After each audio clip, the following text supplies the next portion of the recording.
Well, Zelensky can be satisfied. Ukraine is now being threatened by Iran with missile strikes, including super heavy missiles. The problem is that Zelensky shelled a ship that was going from Iran to Russia, and as a result provoked a reaction from Iran, which is now practically threatening Ukraine with war. And Juan and I, that's the bird on the edge, are a bit confused. But it's clear that whenever Ukraine is being shelled, Zelensky leaves for the US, Verlandia, or some Guadalupe to discuss the most important issues. There it's about the length of a cow's tail, the number of horns on a goat, and so on and so forth. But people are dying, people are suffering, and now there's a new conflict. And if you think this is just some kind of tall tale, it's not. Here is an official reminder from Iran to Ukraine, or more precisely to Zelensky, that Ukraine is within the range of Iran's ballistic missiles, including the super heavy Khorramshahr 4. Sorry if I didn't pronounce it correctly, it's a difficult name. And they said mockingly that, although it would be a waste of good missiles, so, well, that's how things are. Why start new conflicts? Well, he already quarreled with Poland, again with one of Ukraine's biggest partners, and also with Slovakia. With Hungary, yes, it's easier to count who Zelensky hasn't quarreled with, and now there's Iran, which is known for its determination. So, is the second war just around the corner, or is the first one coming to an end? By the way, about the first war, I mean between Ukraine and Russia, everyone is so tired of it, and it's annoyed everyone around so much. That's how it is. The president of Kazakhstan directly tells Putin during their meeting, listen, let's put an end to this already. And of course, Juan and I are all for it, because any war is bad and any peace is wonderful. Here's what Tokayev says. Kassym-Jomart Tokayev, during negotiations with President Putin in Omsk, called for freezing the war between Russia and Ukraine. There's a video, the video is on the channel, by the way, subscribe. Just point your phone or tablet camera at this QR code and you'll go straight to my Telegram channel. Or all the necessary links are in the description of this video. Actually, it's the first one. Just click it and you'll get right in. So, in general, Tokayev says that he's getting a lot of signals from the US and Europe about the conflict between Russia and Ukraine. But he noted that he informed Putin about this. We're not talking about any kind of civil war. We have always treated the Ukrainian people, their culture and their language with respect, and we believe that the nature of this conflict is not entirely clear to many, including us. For example, if there were a conflict, even a frozen one, between Azerbaijan and Armenia, the essence and origin of that conflict would be completely clear to us. Its roots go deep into history. It's difficult to understand here, but still possible. This conflict was fueled from different sides. They encouraged these freaks, like Farion, like what's his name, Korchinsky, and other thick-headed people. Well, then they gave them the opportunity to come out and move straight up the social ladder. Here it's all pretty clear. And why business? Pure business. Why else could all this be done? What else do we have? Not only is Iran warning Zelensky against bombing ships, again Iranian ones, but now the US is too. They say, have you completely lost your mind over there or what? And it looks like Zelensky is in trouble with them too now. The thing is, after the strikes on tankers in the Black Sea, the Trump administration warned Ukraine. Chevron CEO Mike Veers complained to the Trump administration about the Ukrainian attacks on tankers. The thing is, this company owns a significant part of the oil field in Kazakhstan and shares in the Caspian pipeline. Well, the administration warned Ukraine against attacking ships in the Black Sea that do not belong to Russia. All this happened after that very complaint, and Kazakhstan, limited in its capacity to store raw materials, was forced to reduce oil production since Novorossiysk is the end point of the Caspian Pipeline Consortium, in which Chevron holds 15%. Well, in short, they're hitting everything they can, everything that moves, and then they get these little paybacks. If not from Iran, then from Kazakhstan. If not from Kazakhstan, then from the USA. Well, it's generally hard to understand here. Are they trying to cause a global oil crisis? It's already close enough as it is. And it's clear that things won't be good for Ukraine. Food prices in Ukraine are already huge. People are barely surviving. Well, obviously, those close to the clique are fine. All of them belong to this dynasty cooperative, not to be confused with the Ozero cooperative. They're the ones living well. Well, but again, people, although no one really thinks about the people, here, I think we're all aware, and even Juan Sombrero shrinks from understanding such complexities. What else do we have? Well, there's another point here. You remember, right? Probably that super secret weapons exhibition, the very secret one. The one everyone was talking about everywhere, and the location was practically posted everywhere. But at the same time, the timing of the event was kept secret. No one told anyone the time, and naturally it became known. I already talked about this in the previous video. They bombed the whole thing. Clearly, it wasn't just 10 people who died. They say there were a huge number of deaths, including high-ranking officials, basically those close to the Ukrainian army, and now there's an investigation going on. Now they're blaming the head of this exhibition, and Prosecutor General Kravchenko announced the arrest of the organizer of the drone exhibition that the Russians struck. But the exhibition wasn't held for no reason. Representatives and manufacturers of weapons came there, and apparently they were the ones who requested the exhibition to be held. But the exhibition was held with a known result, and in the end it's a mess for everyone. This is the Armada Drone Manufacturers Association, a weapons association, and they were the ones who organized this exhibition. The exhibition itself gathered several hundred people at a site near Kiev within range of Russian forces. Kravchenko, who is a prosecutor, confirmed the deaths of 10 people and stated that the youngest was 19 years old. Hundreds of people were injured and dozens of houses were destroyed. Imagine how powerful this strike was if dozens of houses were destroyed. No one was left unaffected here, of course, and then the usual words and phrases started. War does not forgive, irresponsibility punished, don't let it happen, we will find everything out now. It turns out that 300 people participated in the drone exhibition. There was a shelter on the premises, but the area of the shelter was only 3 to 4 square meters. Well, I mean, it's basically a little shack somewhere that can't fit more than a few dozen people. It was clear in advance that not everyone would fit in the shelter, and it was located 100 meters away from the event site. We're told that this means hundreds of people were at obvious risk from the very beginning, and they also received information about preparations for the drone exhibition. Participants received the invitation 9 days before the event, and information about the venue just a day in advance. Then we're told that it's unclear how the Russians found out about it. Well, that's some kind of open secret, or I just can't call it anything else. It's very hard to understand what the organizers of such exhibitions are thinking. Or awarding ceremonies again for the military out in the open air. There were also cases when the military were awarded, gathering people from all corners of Ukraine at a training ground out in the open air. Missiles came in and naturally everything was destroyed. And the celebration, or rather the ceremony, turned into a tragedy. I mean, well, people just don't think about each other or anything. I'm sure, again, it's all about money. Then what else do we have? Well, there's a huge fuel crisis approaching. If we got through the first ones more or less. Okay, even though fuel prices were rising, now it feels like a real fuel crisis is coming. Because Iran is no longer planning to do anything about getting closer to the US. And the Houthis have risen, and those who oppose the US have also risen. That is, they are planning to block not only the Hormuz Strait, but also the Bab el-Mandeb Strait. Well, in short, it's going to be fun.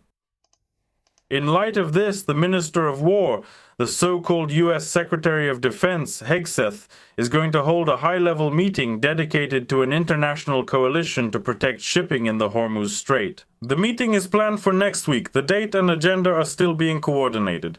Potentially, defense ministers and top commanders from Western and regional countries will attend. And among these participants are all these high-ranking officials.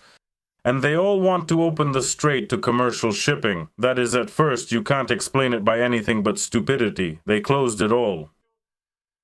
Moreover, now they say that Khamenei's son, Mojtaba, I think that's his name, honestly I forgot, but I think so, is more inclined toward the idea of creating nuclear weapons than his father, Ayatollah Khamenei. In the end, it turns out that not only did they just swap one bad thing for another, but they actually made it much worse. All of this can be compared to an elephant in a china shop. When the elephant got into the shop, it smashed everything inside and, excuse me, left a huge pile in the middle. Now it can't get out, and there's no food, no water, nothing good there. Well, that's how things are unfolding for us, and this is our reality, dear viewers. Here, it's not just about the sombrero anymore. It's not only the sombrero of the bird of trouble, the bird of peace, of Juan, that's shrinking, but also something else for many, many millions of citizens. But anyway, there are still a few points about Ukraine that directly concern women. Remember, we said that most likely women would be mobilized too. Well, in the end, that's exactly where things are heading. The thing is, we're being told that women with medical and IT education are already being added to the military register. For some reason, in the photo, they put Alina Mercedes, who isn't involved in any war, with pink counters on her helmet, clearly not on her head. They took her photo and made her into a medikin, modikine, bedsidey, whatever you want. This girl drives around now, even though before the war, at best, she was drinking beer by the building entrance. And then with all these intellectual and social resources, she got a leg up the social ladder. And now she bought herself some nice Mercedes cars, well, obviously bought with money she earned as a nurse or whatever she is. Anyway, as for normal people, starting from July 31, 2025, updated military registration rules for women with medical or pharmaceutical education have come into force in Ukraine. First of all, they must be automatically placed on the military register if they receive their diploma before July 31, 2025. In this case, military registration is carried out independently. Women who have received medical or pharmaceutical education are subject to this registration. In addition, when getting a job, you need to provide your military registration document either in paper form or electronically through the Reserve Plus app. In short, if you don't have the paperwork, you could say all those military liable people are basically nobodies. But with the paperwork, as they say, you're considered a proper person. There's a saying, without paperwork, you're nothing. With it, you're somebody. That's how it goes. So men have been oppressed and are still being oppressed, and now women are getting caught up in it too. There have been rumors about this for a long time.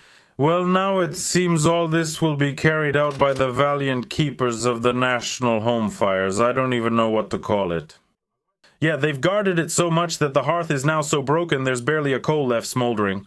And they've also worn down their own citizens to such an extent that now they're talking about a shortage. They're making up for the shortage with the help of Indians and people from Bangladesh.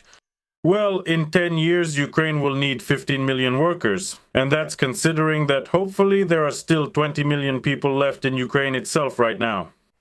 Not Ukrainians, but specifically residents of Ukraine. And among them, there aren't that many people of working age. Plus, among this working age population, a huge number of men are not going to work.